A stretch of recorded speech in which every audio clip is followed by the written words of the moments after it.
Şu an kullandığınız o dizel motor var ya, aslında tam 800 bin kilometre yapmak için üretildi.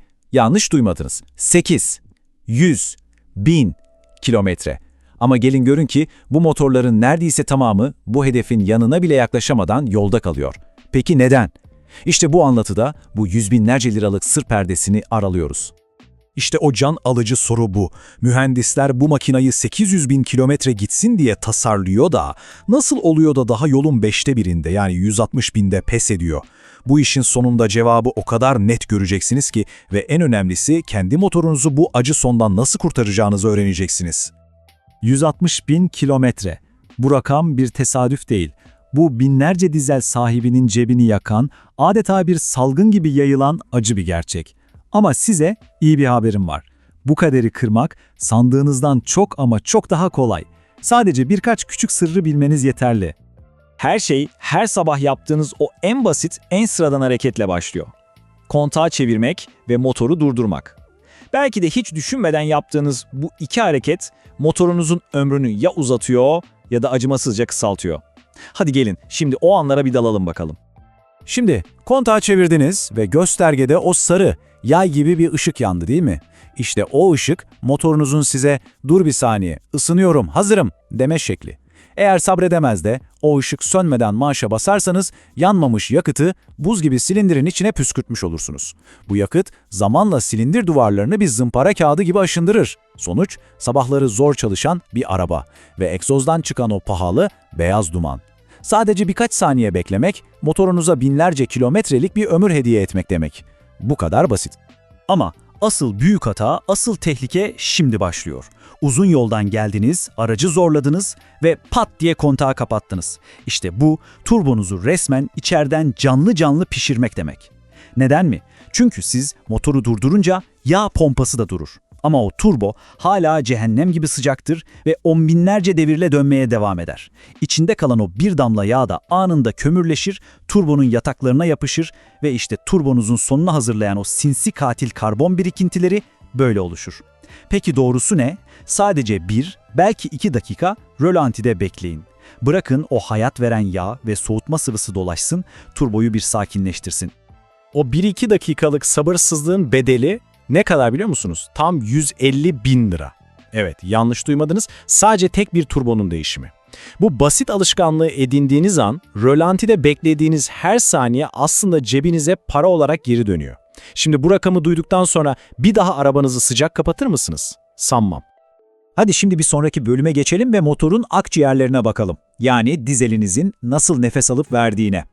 Tıpkı bizim gibi motorların da sağlıklı kalmak için 3 şeye ihtiyacı var. Temiz hava, temiz yakıt ve serin kalmak.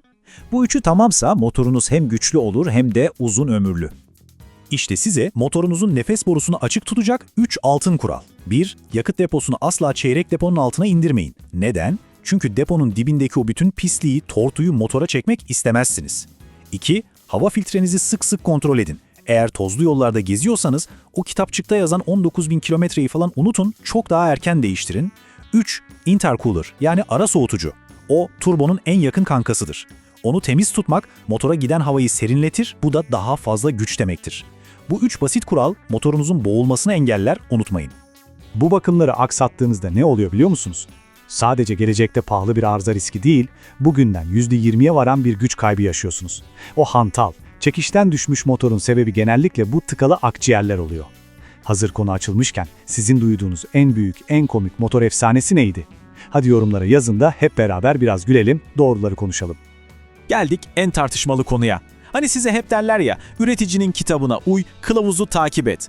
Peki ya o kılavuz özellikle yağ değişimi konusunda motorunuzun sessiz katili ise şimdi sıkı durun. Çünkü bildiğiniz her şey değişmek üzere. Bakın bu tablo her şeyi açıklıyor. Üretici size normal kullanımda 15-16 bin kilometrede bir yağ değiştirin diyor. Peki normal kullanım ne demek? Uzun, sabit hızlı otoyol sürüşü. Peki biz ne yapıyoruz? Şehir içinde sürekli dur kalk, işe gidip gelmek için kısa mesafeler, sıkışık trafik. İşte bu kitapçıkta ağır hizmet koşulları olarak geçer. Yani çoğumuz aslında arabamızı en zorlu şartlarda kullanıyoruz ama yağını normalmiş gibi değiştiriyoruz. Bu motora yapılabilecek en büyük kötülüklerden biri. İşte can alıcı nokta tam da burası. Mesele yağın bozulması değil, asıl düşman dizel motorun doğası gereği ürettiği kurum. Bu kurum yağa karışıyor ve onu zamanla zımpara çamuruna dönüştürüyor. Yağınızın rengi hala güzel görünebilir ama içi metal parçaları yavaş yavaş yiyen milyarlarca mikroskobik parçacıkla dolu. Motorunuzu resmen içten içe zımparalıyor. Ve o kurumu görmezden gelmenin faturası ne kadar mı? Yine o tanıdık rakam. Yaklaşık 150 bin liralık bir motor revizyonu. Düşünsenize, birkaç bin kilometre erken yapacağınız bir yağ değişimi sizi bu devasa masraftan kurtaracak en ucuz sigorta. Bu rakama gördükten sonra yağ değişimini bir gün bile ertelemek mantıklı mı sizce? Ve şimdi geldik zirveye. Bugüne kadar motorunuz hakkında duyduğunuz her şeyi, tüm o nazik kullan tavsiyelerini unutturacak o son sırra. Bu belki de duyacağınız en mantıksız ama en işe yarar tavsiye olacak. Motorunuzun ömrünü 2'ye hatta 3'e katlayabilecek o tek bilgi. Bir saniye durun ve düşünün. Uzun ömürlü bir dizel motorun en büyük sırrı ne olabilir? Daha yavaş sürmek mi? En pahalı yakıtı kullanmak mı? Hayır. Cevap muhtemelen tam beklediğinizin tersi. Cevap şu, ona bir bebek gibi davranmayı bırakın.